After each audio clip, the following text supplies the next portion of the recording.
Hello everybody, this is Sean with SW Inspections, and today we're going to have a conversation about water pipes. We've been getting a lot of calls and questions to my office about the different kinds of piping, about what is good and what is bad, and hopefully we can shed some light with a quick video here and give you some information. So the first thing we're going to talk about is the stuff that we're not going to talk about, which is older piping systems. We have systems like cast iron, galvanized, and polybutylene, which are no longer being used in new construction or modern construction because they fail. These are the yesteryear piping systems that we no longer use because of that. If you have those in your home, you should probably replace them. If you don't know whether or not you have those in your home, you can always give us a call and we'd be happy to help. But moving on to modern construction piping. We have a couple of different systems here that we're going to talk about. And the first is going to be copper, because this appears to be the hot button issue of the day. In at least two counties that I know of in Florida, being Sarasota and Indian River counties, the copper has been failing or having pinhole leaks at alarming rates, and people have had to repipe their homes because of it. Normally it will start with a small pinhole leak and you get an enormous water bill, or the local municipality is nice enough to call you and let you know that there's been an irregularity. When this happens, you normally call a plumber, and they can either fix it by jackhammering up the concrete and fixing the leak, or more common, they're going to advise you to repipe the house. Now, this doesn't happen with all copper. This happens with cheap imported copper from outside of the United States. See, we have a standard about what copper is. Copper is copper based on the standards that we have created. If it doesn't meet our standards, then it's not technically copper pipe.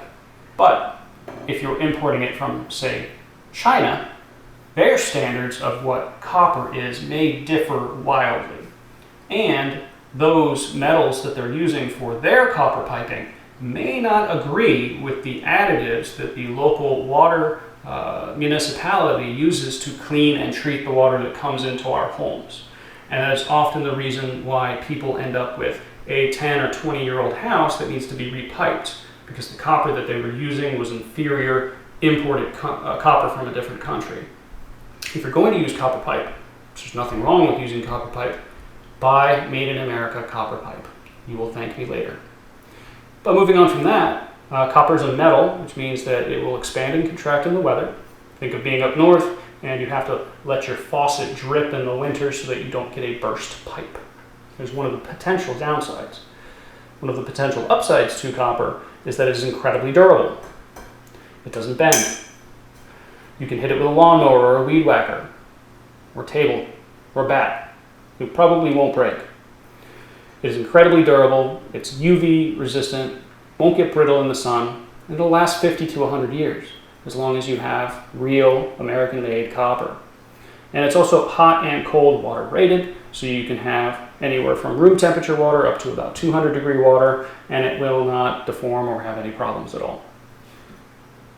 So, when you get your pinhole leak because of inferior copper, the plumber is going to want to go up and over through the attic because it's the cheapest, most efficient way to repipe a structure, and they're not going to use copper, they're going to use something else. So let's talk about the other kinds of piping that you may have at your home. The next one, probably the most common, is going to be PVC, good old-fashioned PVC, polyvinyl chloride.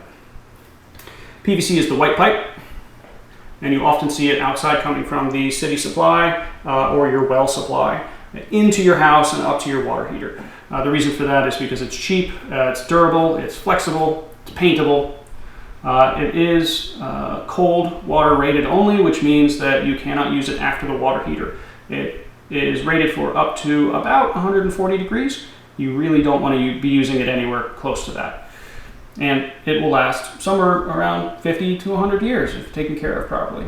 The downsides to copper is that it's not as strong as, the downsides to PVC is it's not as strong as copper. If you hit it with a lawnmower, there's a possibility that it can break. It also gets brittle in the sun, so UV light can cause it to get brittle over time, which is why we often paint it. And like I said, it's also not hot water rated, but it's a quality product. Again, buy it made in the USA. Next on the list is our hot water rated stuff. So this would be its cousin CPVC. CPVC is very similar to PVC, but it is created in a way that makes it hot water resistant. This one will be rated up to about 200 degrees. So you're going to use this in situations on or after the water heater. And this is going to be, again, flexible, very durable, lasts 50 to 100 years. And we don't really have many downsides to this, other than the fact that with copper and PVC, you buy it in lengths. So 2 feet or 8 feet, 12 feet, 16 feet, what have you. You put it together in sections. So there's going to be a lot of joints. But it's a good product. And after that, we talk about the new kid on the block, which is going to be PEX. PEX is very similar to the other two. It's also hot rated. It is also flexible. It's durable. It will last 50 to 100 years when properly taken care of. It's not going to have the problems of copper where additives are going to corrode it. It's not a metal product.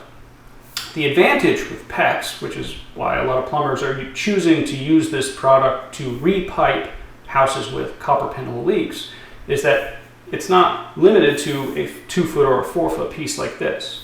You can buy them in 2 to 4 foot pieces. You can buy them in 8, 12, 16, whatever the case. But you can also buy spools of them from 25 to 500 feet, sometimes even more, which means that there's less joints. There's less probability for failure because you have less failure points. And you can take it up through the attic. This is going to come in various different colors. This is a white piece. You can get color-coded pieces that help you with the installation. Blue for cold, red for hot, for instance. It also comes in clear. And all of the fittings are very similar to the other ones that we have here. Doesn't require any glue, and it's cheap. And that's why plumbers are switching over to this. Now, because people have realized that copper and the quality of copper isn't necessarily as good as it used to be, many new homes are now using all 3 or 4 of these pieces. We'll often see either a copper or PVC line coming from the city supply to the house and then converted over to PEX, mostly, because it's cheaper. And they'll use that for the entire house. And that works just fine. And like I said, lasts 50 to 100 years. So hopefully that shed a little bit of light on the different kinds of piping that we may see in your home or in your business or at the mall or anything in between. And hopefully that answered some of your questions. So if you have any more, please feel free to reach out to us. You can call us, email us, check out our website. We're here. We'd be happy to help. And that's it. Have a great day.